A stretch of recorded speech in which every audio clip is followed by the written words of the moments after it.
O'tgan darsda biz siz bilan siklogeksan molekulasining konformatsiyasini ko'rib chiqqan edik va dars oxirida siklogeksanga agar qandaydir o'rinbosar qo'ysak, unda ikki xil ko'rinishdagi kreslo konformatsiyasi hosil bo'lishini bilgan edik. Kelinglar shu o'rinbosar bilan moddani ko'rib chiqamiz. Masalan, siklogeksan molekulasiga metil guruhini qo'shamiz. Agarda metil guruhini qo'shsak, bizda modda quyidagicha ko'rinishga ega bo'ladi. Metil guruhi qo'shilib turadi va bu moddamiz nomi endi metil siklogeksan bo'ladi. Metil siklogeksan. Siklogeksan. Xo'sh. Ana endi mana shu moddada metil guruhni qayerga qo'yishimiz mumkin?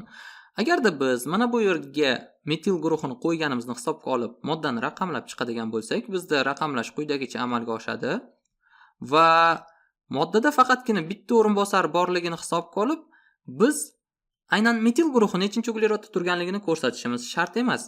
Va bu yerda ham istalgan holatga metil guruhini qo'yishimiz mumkin. Kelinglar, mana bu yerga metil guruhini joylashtiramiz.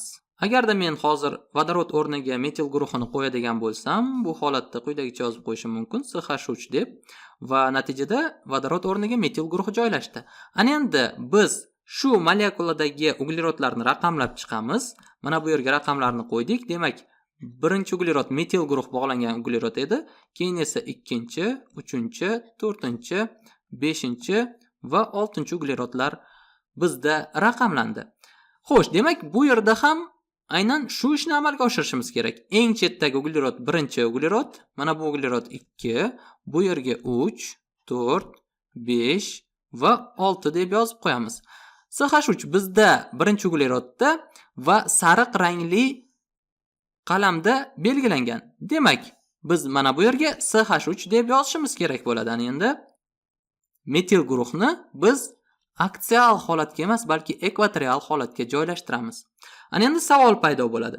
Qaysi ko'rinish aslida barqarorroq? Buni bilish uchun kelinglar, biz moddaga yaxshilab e'tibor qaratamiz. Agarda e'tibor qaratgan bo'lsangiz, moddada mana bu yerda metil guruh umumiy moddaning qismlaridan ancha uzoqda, ya'ni u boshqa vodorod yoki metil, metilen guruhlar bilan ta'sirlashmaydi. Ya'ni ular elektron bulutlar orqali itarilishmaydi. Mana bu yerda esa metil guruh anchagina mana bu guruhga yaqin yoki mana bu guruhga ham yaqin deyishimiz mumkin. Ularning ta'siri xuddi shu rasmning o'zida ham ko'rinib turibdi. Ana endi biz o'z gapimizni isbotlash uchun aynan shu moddani Newman proyeksiyasida chizib ko'raylik. Buning uchun biz aniq bir uglerodlar juftligini olishimiz kerak bo'ladi va metil guruh bizga muhimligi uchun kelinglar aynan metil guruh joylashgan uglerod bilan ishimizni davom ettiramiz. Bu holatda oldinda turuvchi uglerod sifatida mana bu uglerodni olamiz, ya'ni metil guruh turgan uglerodni, orqada turgan uglerod sifatida mana bu yoki bu uglerodni olishimiz mumkin. Kelinglar mana shu uglerodni ola qolaylik va buning natijasida biz bemalol ana endi Newman proyeksiyasini chizishimiz mumkin. Markazda aytib o'tganimdek, oldinda turuvchi uglerod joylashgan birinchi uglerod va ana endi u ugleroddan yuqoriga qarab metil guruh ajralib chiqqan. Mana bunday holatda CH3 ko'rinishida. Ana endi vodorod bizda aksial joyini egallagan va yana bitta shu uglerodga bog'langan qism mana bu qism hisoblanadi. Va bu qismni kelinglar boshqa rang bilan ifodalayman. Mana bu rang bilan ifodalangan qism bizda o'ng tarafga qarab yo'naladi. Mana bunday. Chap tarafga aytib o'tganimdek, vodorodni ajratib chiqaramiz. Mana bunday. Xo'sh, o'ng tarafga qanday guruh yetib keldi? CH2 guruh. Demak, CH2 guruhni biz o'zimiz uchun belgilab olamiz.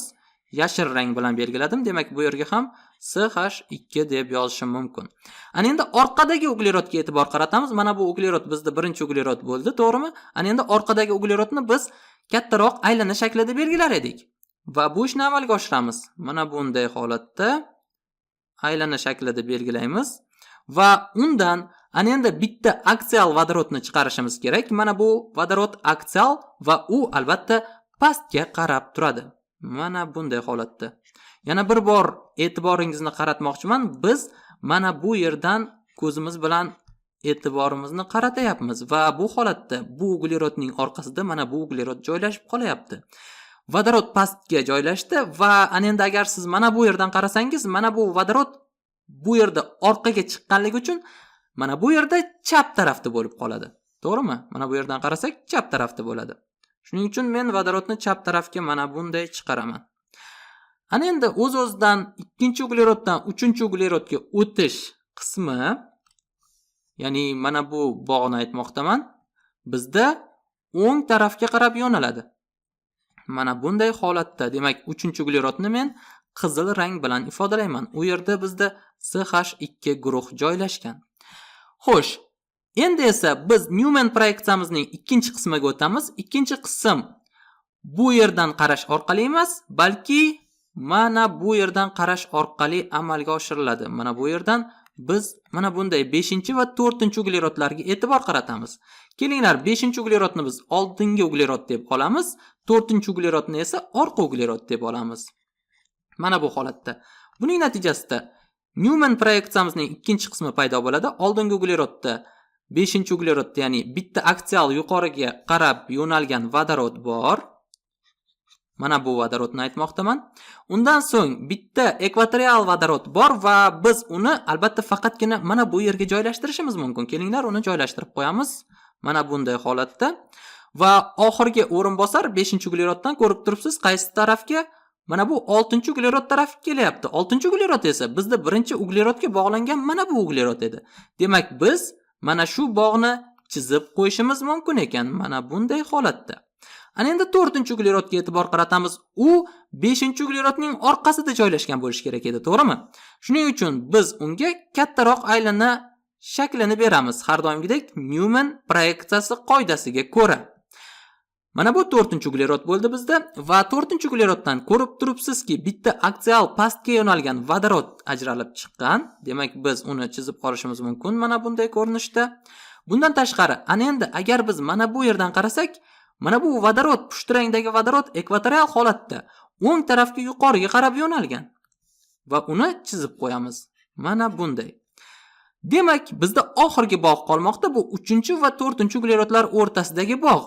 Va bu bog' mana bu yerdan qaraganda chap tarafga qarab yo'nalgan. Demak, biz 4-ugleroddan chap tarafga o'sha bog'ni chiqarishimiz mumkin. Kelinglar, bu bog'ni mana bu rang bilan ifodalayman. Mana bu rang bilan ifodalayman, to'qroq yashil rangi bilan. Va natijada bizda aynan shu moddaning Newman proyeksiyasi hosil bo'ldi. Va nimaga e'tibor qaratishimiz kerak? Mana bu holatda bizda metil guruh va mana bu CH2 guruh juda ham yaqin bo'lib qoldi. Ular orasidagi diedral burchakka e'tibor qarating. Diedral burchak, mana bu burchak 60 gradusni tashkil etmoqda. Ya'ni CH3 guruh aynan CH2 guruh bilan kuchli ta'sirlanishga ega. Albatta, kuchli deganda bu to'silgan holatdagi konformatsiya emas, balki to'xtagan konformatsiyaning noqulayroq shakli hisoblanadi.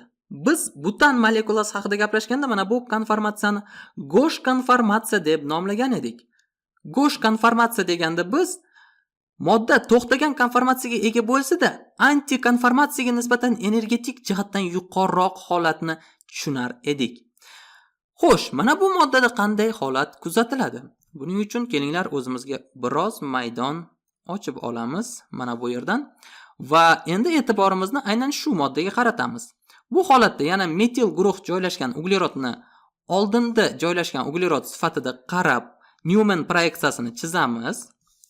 Mana bu ikkinchi uglerod bizda yana orqada joylashgan uglerod bo'ladi.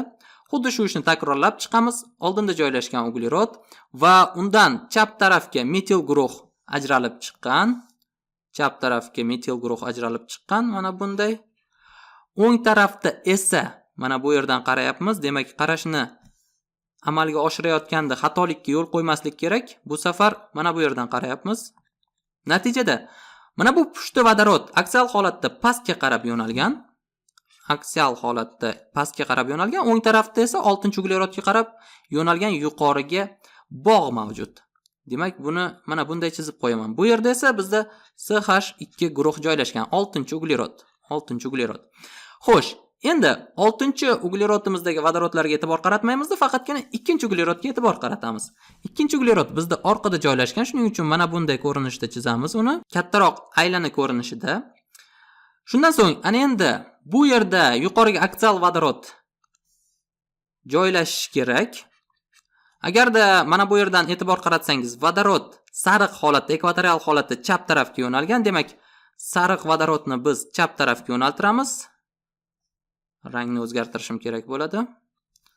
Sariq vodorod bizda chap tarafga yo'nalgan. Mana bunday holatda.